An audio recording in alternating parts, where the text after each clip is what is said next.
I don't remember all of it. And that might be grace. Because there are parts of my suffering my body survived that my mind wasn't asked to keep. I remember enough. Enough to know it was real. Enough to know I was low. Enough to know there were days when pain wasn't something I felt. It was the room I lived in.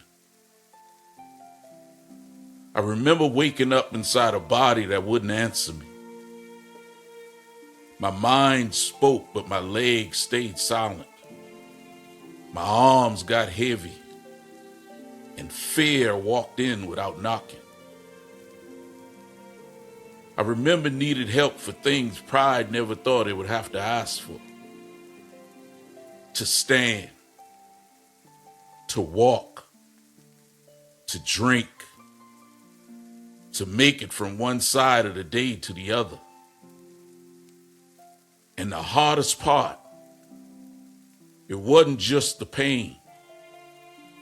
It was the wondering, the doctors looking, the tests coming back with questions instead of answers.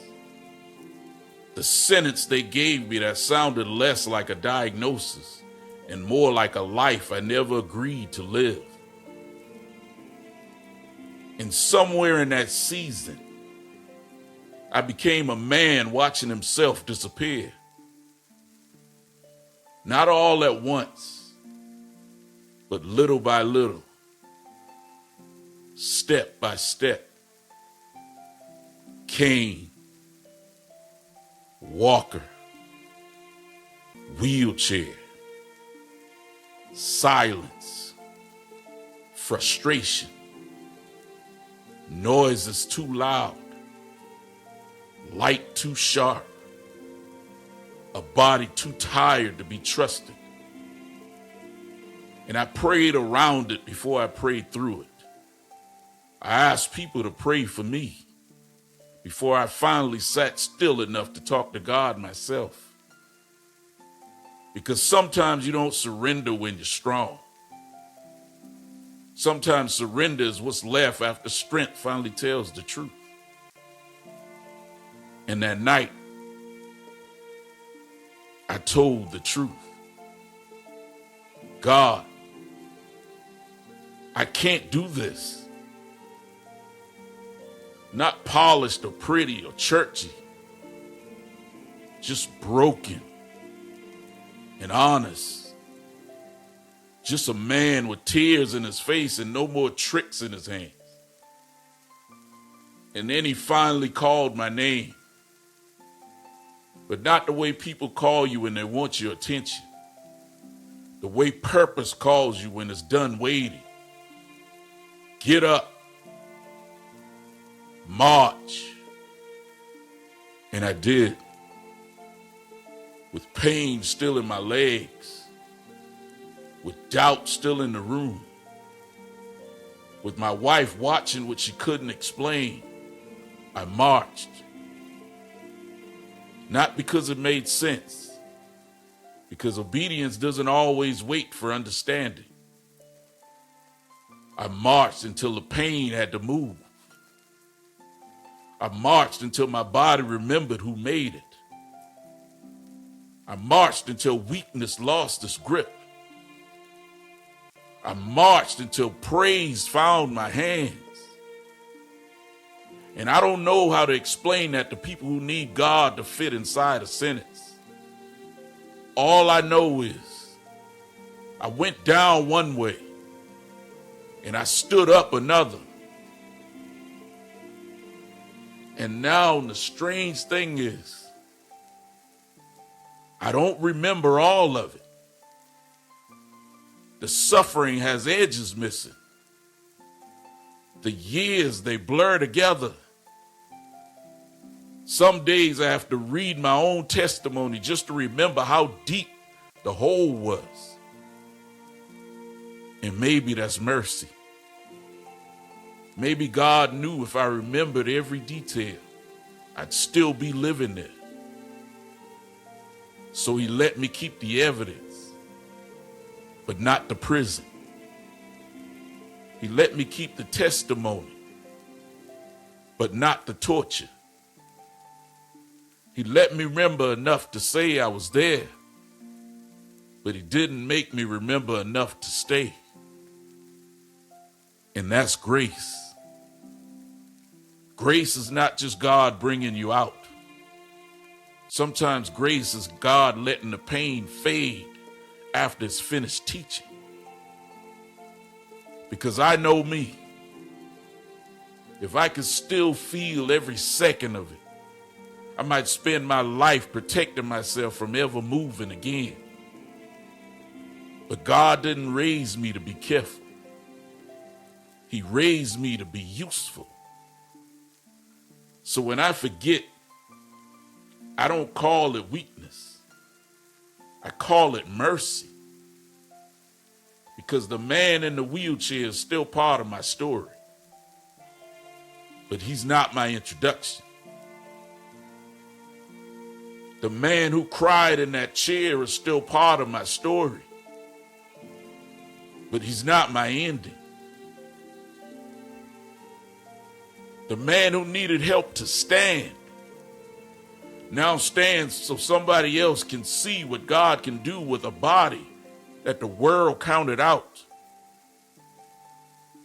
So no, I don't remember all of it, but I remember him. I remember the voice. I remember the marching. I remember the first time my hands lifted and it wasn't effort. It was worship. I remember telling God, if you bring me through this, I'm yours. And I'm still here, still walking, still speaking, still breathing, and still standing. Not because I was strong, but because he was there.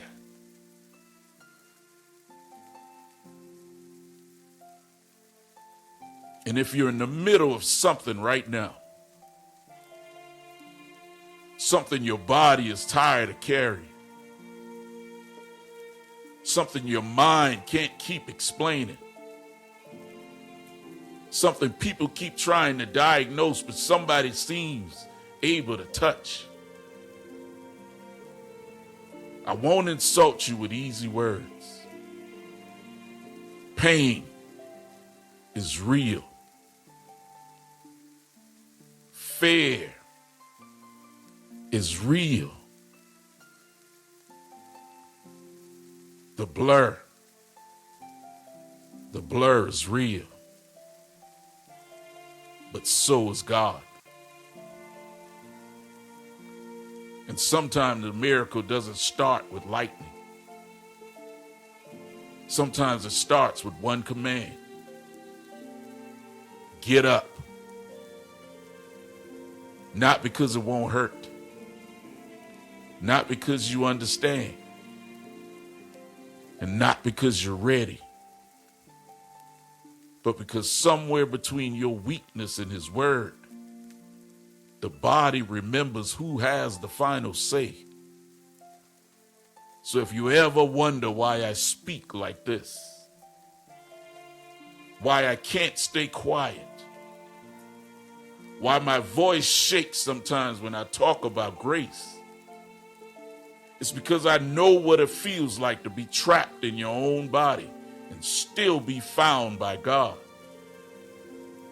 I know what it feels like to lose the life you planned and be handed purpose instead. I know what it feels like to look back and not remember every wound, because mercy blurred the parts that could have broken me twice. So I'll say it as long as I've got breath. I'm not standing here because life was easy. I'm standing here because God was faithful. And the blur was mercy. Because I remember enough to testify. but not enough to be chained. That's why when I walk now, I don't just walk, I witness. Every step says he did it. Every breath says he kept me. Every word says he wasn't finished. And every time I forget how bad it got, God lets me remember how good he is. So here I am, not perfect, not untouched and pretending, just living proof that what tried to bury me had no idea that God had already planted me. And now I rise.